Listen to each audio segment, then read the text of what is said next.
It was just the luck of God that it was a scheduled test and they found it. I went to my normal yearly appointment and she found a lump, actually. And I think most women could say they don't do those monthly exams like they're supposed to. And they think because they go to their yearly doctor, something will be found. And as I'm very thankful that she found it, had I done my normal monthly exams, I probably would have found it a lot sooner. After a conversation with a colleague about her breast cancer, that prompted me to get a mammogram, and it was found in a routine mammogram.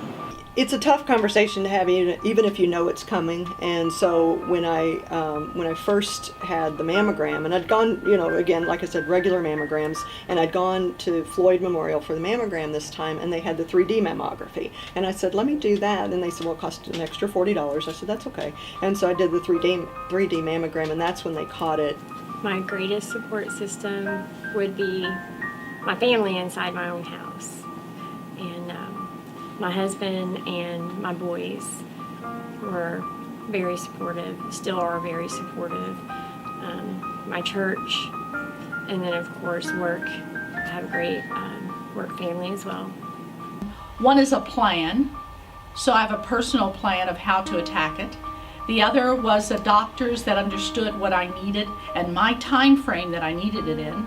And then the other was my family and my work partners that were strong as we went through. Friends and family were a great support system, but I also found closed Facebook groups to be helpful in being able to tell me what I may be going through in the next few months, because they had been there.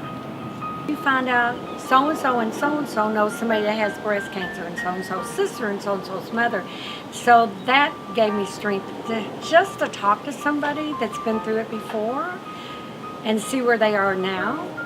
It really helped. They, shaved my head, and I got home that day, and, my daughter, big eyes, and she's like, oh, it's okay, Mama, it looks all right. And I said, yeah, it's going to be okay. I said, I'll get a wig, or I'll get scars or something. And she said, okay.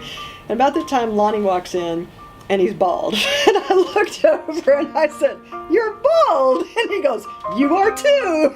And I was like, oh my gosh. It's not just about cancer, meeting other people, and it just helps, it's like it's not there, and you meet people in friendships and they form, and it has nothing to do with cancer after that, and it's great.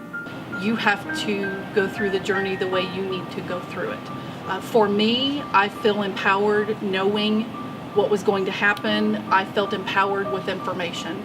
I decided I wasn't going to let cancer consume me, so I consumed it.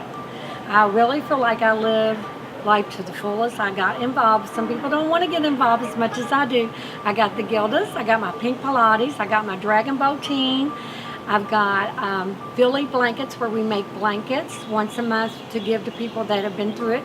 You have to be your own advocate, because the doctors have certain protocols, certain standards, the regimen that they follow, and patients have to be the ones to say, this is what I want, this is my body, and this is how I'm going to handle it. I think the greatest thing for us is to have a plan. And everyone's journey is different. So my journey might be different than someone else's. Everyone's diagnosis is different. So the key is, how do you want to take this journey? Do you want to do it aggressively? Do you want to do it mentally? How do you need to do it physically? So one is to get a plan with your team, and I see it as a sporting event, with your team, which is your doctor, your family, your support system. Get the plan, follow through, and don't stop, and go on with life. This is not my life.